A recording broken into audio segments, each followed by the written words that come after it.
오늘 이제 프리미엄 등급 전용 혜택 중 하나인 트레이딩 강의를 찍으려고 하는데요. 트레이딩 강의 같은 경우 매월 1회씩 정기적으로 업로드할 예정이에요. 이제 1강 같은 경우 어떻게 진행될지 알려드리기 위해서 모두 공개할 계획이고, 2강부터는 다시 프리미엄 등급 전용 영상으로 유튜브에 업로드할 계획이에요. 내용 같은 경우 어떤 식으로 구성할 것이냐면 트레이딩에 대한 이해, 트레이딩하는 방법에 대한 이론 및 실전 적용, 리스크 관리하는 방법, 저만의 팁 등 이 정도로 분류를 해봤어요. 순서대로 정리하기보다는 한 강의에 조금씩 섞어서 넣는 것이 효율적이라고 생각해서 그렇게 진행을 할 거예요. 1강을 찍기에 앞서서 이제 저만의 팁에는 어떤 것들이 있는지 알려드릴게요. 먼저 이제 바이낸스 비트코인 차트를 한번 볼게요. 저 같은 경우 이제 이평선을 21선, 51선, 100일선, 200일선을 사용해요. 그렇다고 해서 이제 이렇게 모든 선을 다 켜놓고 예를 들어서 5분봉 11선 이탈, 21선 지지 확인, 이런 이제 트레이딩에 도움이 되지 않는 방식으로는 사용을 하지 않아요. 저 같은 경우 이제 봉의 시간에 따라서 보는 이평선이 달라요.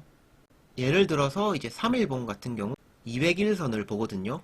이해하기 쉽게 예를 들어 드릴게요. 현재 보시는 이 보라색 선이 3일봉 200일선이에요. 여기서 보시면 이제 2020년 코로나 빔 때 하방으로 가격 이탈을 해주었죠. 200일선 밑으로. 그리고 다시 올라오는데 성공하고 난 이후로 불장 내내 단 한 번도 이 선 밑으로 내려오지도 않았어요. 그 이후 68K에서 불장이 마무리되고 32K 때 다시 한번 이 선을 터치해 주었죠. 33K까지 떨어졌을 때 이 선 밑으로 한번 내려가 주었지만 봉 마감을 다시 여기서 해주었고 랠리가 이어졌어요. 3일선 아래에서 봉 마감을 하지 않은 채로 랠리가 이어졌죠. 저 같은 경우에는 46에서 47, 46에서 47K에서 숏 포지션을 들고 있었어요. 왜냐하면 이미 이제 하락장이 시작됐다고 느꼈었고, 흔히 말하는 데드캣 바운스라고 하죠. 다시 내려가기 위한 반등이라는 생각을 가지고 있었기 때문에 여기서 숏 포지션에 진입을 했었어요. 그러다가 여기서 보시면 4월 22일 이때 이제 200일선 아래에서 봉 마감을 해주었죠. 저 같은 경우에는 이제 이걸 보고 나서 여기서 한번 그 다음 3일봉에서 200일선에 리테스트를 해주었죠. 여기 보시면 40.1K, 저는 이때 40.1K에서 교차 중이던 숏 수익 플러스 이제 제가 현금으로 가지고 있던 돈까지 해서 여기서 이제 불타기를 크게 했어요. 40.1K에서. 그 이후는 이제 여러분들도 보시다시피 숏 포지션에 대한 한 차례의 위협도 없이 엄청난 하락으로 이어졌죠. 이런 것처럼 이제 저는 모두가 보는 이제 이평선을 보지 않아요. 만약 이제 여러분들도 이제 이 사실을 알았다면 적어도 이제 작년 4월 3일봉 200일선 아래에서 봉 마감을 한 이후로는 현물을 다 던졌을 것이고, 여기서 이제 200일선 리테스트에 숏 포지션 추가했었겠죠. 그렇다면 이제 여러분도 한 차례의 위협도 없이 큰 수익을 낼 수 있었겠죠, 당연히. 그럼 이제 모두가 보는 주봉 200일선, 이제 30K가 뚫리고 나서 모두가 얘기했죠. 주봉 200일선에서는 반등을 해줄 것이다. 보시면 작년 6월에 주봉 200일선이 22.6K에서 7K였죠. 결과가 어땠나요? 보시면 17.7K까지 떨어져 버렸죠. 왜 이렇게 떨어졌냐? 이제 모두가 22.4K 주봉 200일선을 보고 여기서 매수를 하니까 그냥 여기까지 떨어뜨려 버린 거예요. 이런 것처럼 저는 이제 정말로 트레이딩에 도움이 되는 저만의 팁들이 여러 가지가 있어요. 이제 2강부터는 어떤 걸 알려드릴 거냐면 이평선에 관해서도 알려드릴 거고, 제가 이제 사용하는 지표에 대해서도 알려드릴 예정이에요. 그리고 이제 업비트를 한번 볼게요. 업비트 같은 경우 이제 작년 11월 18일 알고랜드를 상장했었죠. 이 당시에 알고랜드가 이제 12,000원까지 갔다가 크게 떨어졌었는데, 저 같은 경우에는 이제 그 당시에 알고랜드를 9,500원, 9,500원에 여기서 보시면 가지고 있던 알고랜드를 다 팔았죠. 이 당시에 다 팔고 나니 5,300만원이었어요. 9,500원에 다 팔았죠. 제가 이 당시에 알고랜드를 1,000만원치 매수했고, 매수한 지 이제 30분 만에 9,500원대에 다 판 거였어요. 그러니까 이제 매수한 지 30분 만에 4,300만원을 벌었었죠. 이게 이제 5년 동안 제가 트레이딩 하면서 짧은 시간 안에 벌었던 제일 큰 수익이에요. 당연히 이제 한 번의 트레이딩으로 더 큰 돈을 벌었던 적도 많지만 가장 짧은 시간 안에 벌었던 돈 중에서는 제일 큰 돈이에요, 이때가. 이 강에서는 이제 제가 이렇게 매수해서 고점 부근, 여기 보시면 12,300원대가 고점이지만 실제로는 그 당시에 만원 위에서는 2, 3분밖에 머물지 않았어요. 제가 이렇게 매수해서 고점 부근에 판매할 수 있었던 이유와 업비트를 사용하지 않는 이유에 대해서도 이 강부터 알려드릴 예정이에요. 그리고 이제 제가 가진 팁 중에서 정말 누구에게도 자신있게 얘기할 수 있는 팁이 있는데, 이게 뭐냐면 저 같은 경우에는 숏 익절가를 정말 잘 잡는 저만의 팁이 있어요. 가장 최근에 이제 제가 예를 들어드린 숏 포지션을 보면 이거 같은 경우 바이낸스의 AGIX라는 코인이에요. 여기 보라색 선이 이제 제가 멤버십 텔레그램 방에 알려드린 숏 익절 1차 목표가와 2차 목표가였어요. 보시면 정확히 1차 목표가를 뚫어준 이후에 50% 정도 반등이 나왔죠. 이제 숏 포지션을 잘 진입하셔도 익절을 제때 못하셔가지고 뭐 미리 익절을 한다거나 혹은 이제 익절할 타이밍을 놓쳐서 다시 반등이 크게 나와버린다거나 그러신 분들이 많을 텐데, 이제 저 같은 경우에는 정말 이제 저만의 숏 익절가를 잘 잡는 방법과 바닥 부근을 잡는 방법이 있어요. 이거 같은 경우에는 그냥 이제 제 설명을 듣고 나면 여러분들도 바로 이제 사용하실 수 있는 방법이에요. 이제 롱 포지션 같은 경우 이제 개인들의 욕심이 만들어내는 거기 때문에 상승을 정확히 예측하기는 사실 힘들어요. 그런 말이 있죠. 이제 매수는 기술이지만 매도는 예술이다. 롱 익절가 같은 경우에는 제가 이제 고점 부근을 자신있게 잡을 수 있다고 얘기를 드리지 못하지만 숏 같은 경우에는 저는 이제 숏 익절가를 잘 잡는 방법을 알고 있어요. 그리고 이제 바꿔서 말하면 그 방법이 이제 바닥 부근을 잡는 방법이겠죠. 왜냐하면 숏 익절을 잘한다는 말이 바닥 부근에 익절을 한다. 바닥 부근을 잡을 수 있겠죠, 그러면. 이거 같은 경우에는 제가 이제 알고 난 이후에 여태까지 누구에게도 얘기한 적이 없었는데 앞으로 이제 트레이딩 강의에서 공개를 할 생각이에요. 그럼 이제 트레이딩에 대해서 얘기를 해보려고 해요. 트레이딩이란 이제 현물이든 선물이든 사고 파는 행위를 말하는 것이겠죠. 돈을 벌던 못 벌던은 이제 그 트레이딩에 대한 결과고 매번 돈을 벌 수는 없으니까요. 그렇다면 이제 여기서 근본적인 의문, 트레이딩으로 돈을 벌려면 어떻게 해야 할까요? 단순하게 생각해보면 돈 버는 사람을 따라하면 되지 않을까요? 그럼 이제 딱 떠오르는 사람이 있죠. 세력이죠, 세력. 시장이 오르던 내리던 이제 시장의 움직임을 주도하는 세력은 항상 돈을 벌고 있죠. 그런데 이제 저희 같은 경우에는 세력이 진입하는 포지션을 정확하게 알 수가 없어요. 정확하게 알 수 있으면 누구나 돈을 벌겠죠. 그렇다면 이제 정확하게 따라하지는 못하더라도 그들이 이제 방향을 얘기해주면 그 방향을 따라가기라도 해야겠죠, 비슷하게. 이게 이제 한마디로 말하면 추세를 추종하는 매매예요. 추세 추종 매매. 역추세 매매를 하지 말라는 말을 많이 들어보셨죠. 역추세 매매를 하면 안 되는 이유가 이제 세력의 반대인 포지션을 잡는 거기 때문에 길게 잡을 수도 없을 뿐더러 수익을 내기가 쉽지 않아요. 모두가 이제 알기 쉽게 예를 들어보자면 헤드앤숄더 그리고 역 헤드앤숄더로 예를 들어볼게요. 헤드앤숄더로 예를 들어볼게요. 세력 같은 경우에 이 구간에서 제일 많이 판매를 하겠죠. 그러면 이제 비슷하게라도 뒤따라가려면 저희 같은 경우에는 최소한 여기 이때 당시에는 고점을 몰라서 못 판다고 치더라도 최소한 오른쪽 어깨에서는 판매를 해야겠죠. 그 이후에는 가격이 훅 떨어질 테니까요. 그 다음이 이제 역 헤드앤숄더. 똑같은 거예요. 세력은 여기서 제일 많이 구매를 하겠죠. 그렇다면 저희는 이때는 아직 저점이 나오지 않았으니까 구매를 하지 못하더라도 적어도 이때는 구매를 해야겠죠. 예를 들어서 여기서 구매를 했다. 그러면 이제 여기를 스탑로스로 잡고 여기가 깨지면 판다던가 해서 적어도 여기서는 공포를 이겨내고 구매를 해야겠죠.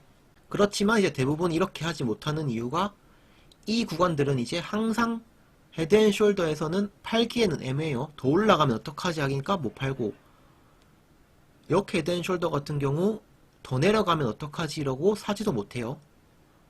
세력은 패턴이 항상 똑같아요. 개미들이 겁에 질렸을 때 매수해서 모두가 의심할 때 가격을 끌어올려 버려요. 언제까지 끌어올리냐? 그들이 이제 상승에 대한 확신으로 가득 차고 욕심을 부릴 때까지 가격을 끌어올려요. 모두가 탐욕을 부릴 때 가격을 끌어내리겠죠. 그렇지만 이제 저희가 세력에 비해서 유리한 점이 있어요. 그 유리한 점이 뭐냐? 저희가 이제 시간에서 유리해요. 왜냐하면 이들은 사이즈가 커요.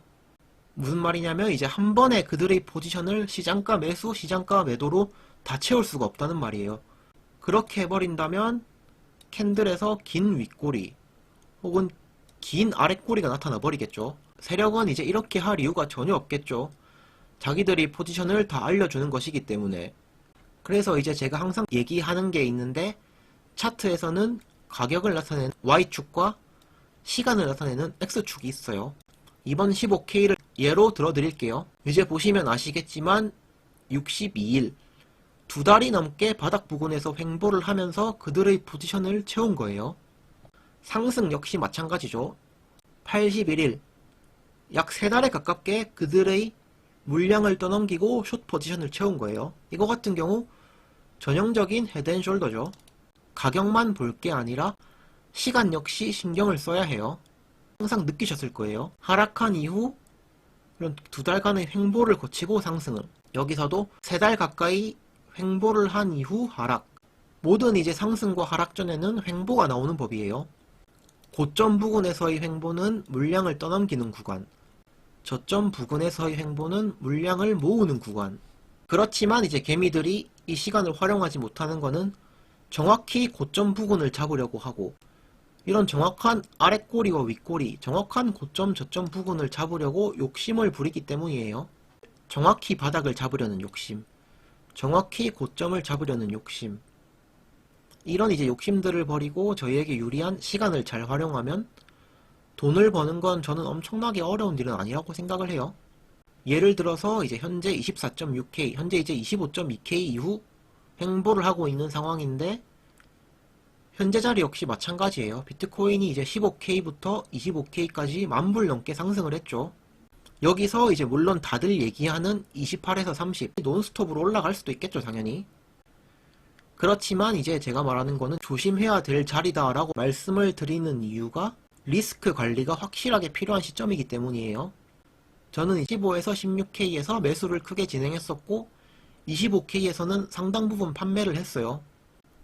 왜냐하면 이제 이 구간은 15K에서 25K의 상승에 대한 조정 혹은 이제 하락으로의 추세의 전환이 생길 수도 있는 자리라는 거예요. 이제 제가 가격이 무조건 내려간다고 가지고 있는 걸 다 팔고 숏을 치라는 게 아니라 충분히 조심을 해야 할 자리라는 거죠. 그렇기 때문에 이제 제가 얘기하는 거는 이 자리에서 매수를 할 거면 돌파 이후 지지를 확인하고 상승을 하는 걸 보고 사야 돼요. 혹은 가격이 조정을 받을 때까지 기다리는 게 맞다라고 생각을 해요.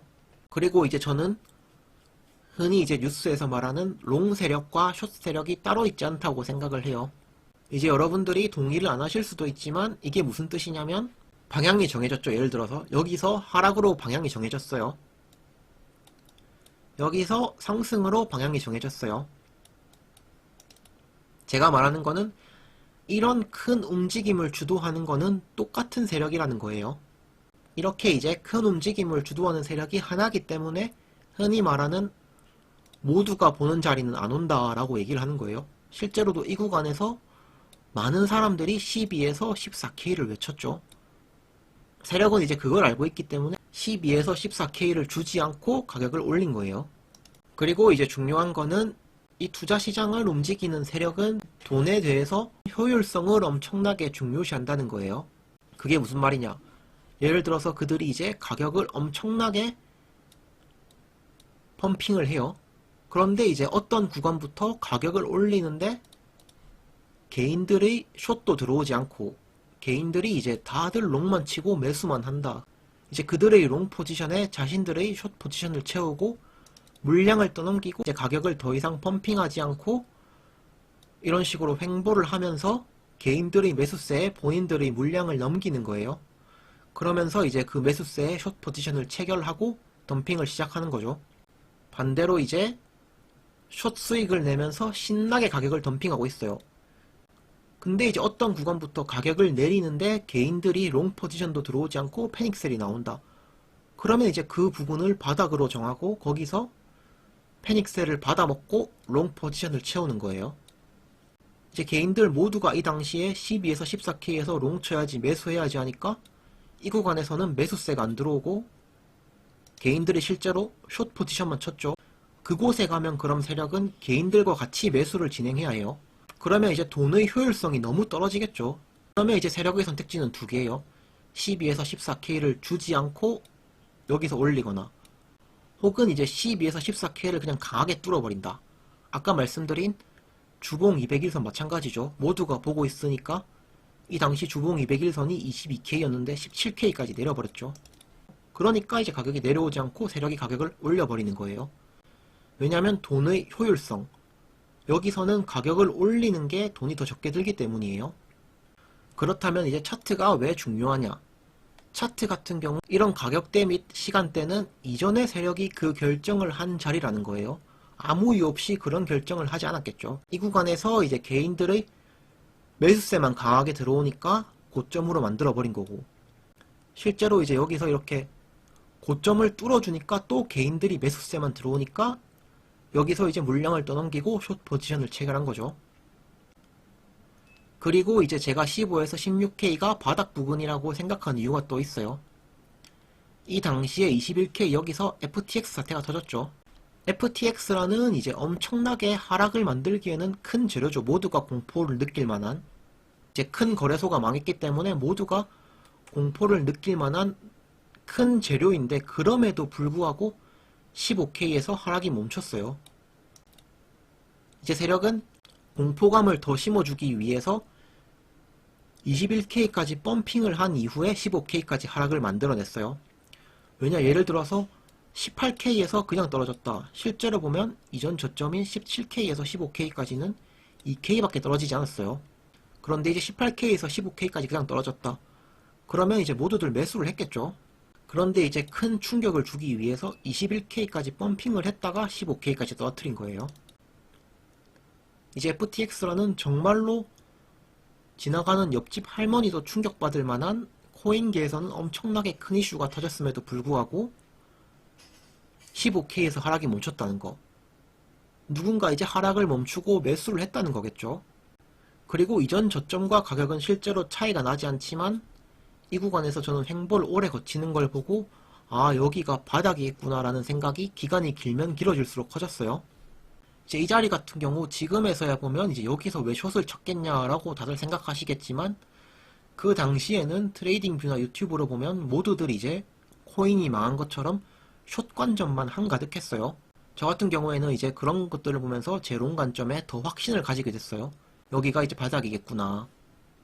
당시에 이제 제 트레이딩 뷰나 텔레그램 기록을 보시면 아시겠지만 롱만 얘기했어요.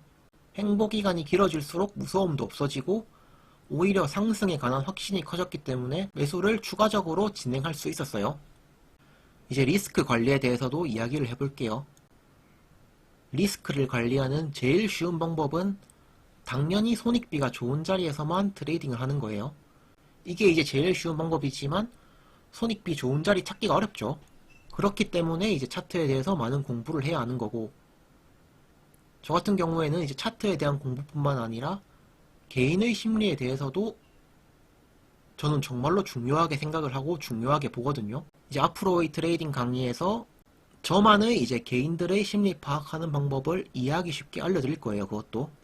그리고 이제 리스크 관리하는데 또 좋은 방법, 그거는 이제 현금 비율을 항상 일정 비율 이상으로 유지하는 거예요. 왜냐하면 현금 비율을 일정 비율 이상 유지하고 있으면 내려오면 더 사면 되지라는 마음 때문에 크게 공포에 얽매이지 않고 시장을 바라볼 수가 있어요. 냉정하게. 이제 현금 비율 같은 경우 개개인마다 다르겠지만 저 같은 경우에는 적어도 20에서 30%, 20에서 30%는 항상 현금으로 들고 있어야 한다라고 생각을 해요. 풀롱이나 풀숏은 좋지 않다는 거죠. 이외에도 이제 여러가지 방법이 있지만 다음 강의에서 설명을 하도록 할게요. 이렇게 해서 이제 1강을 마쳤는데요. 2강부터는 이제 프리미엄 등급 전용으로 업로드 될 예정이고, 이제 트레이딩에 대한 더 자세한 설명과 이제 자세한 이론, 그리고 이제 그 이론에 대해서 제가 실제로 트레이딩에 적용하는 방법, 그리고 이제 영상 초반부에 말씀드린 저만의 팁에 대해서도 알려드릴 거예요. 그리고 이제 마켓 리뷰 영상도 다음 주부터는 프리미엄 등급 전용으로 올릴 계획인데, 거기서는 이제 제가 텔레그램 방에서 알려드린 진입했던 포지션에 대한 리뷰와 근거 및 설명, 그리고 이제 앞으로 제가 생각하는 비트코인 전망과 미국 주식시장에 대한 전망도 같이 업로드 될 거예요. 이제 아래 설명란에 보시면 멤버십 트레이딩에 대한 설명글과 영상 링크가 있으니까 관심 있으신 분들은 한번 보시면 좋을 것 같아요.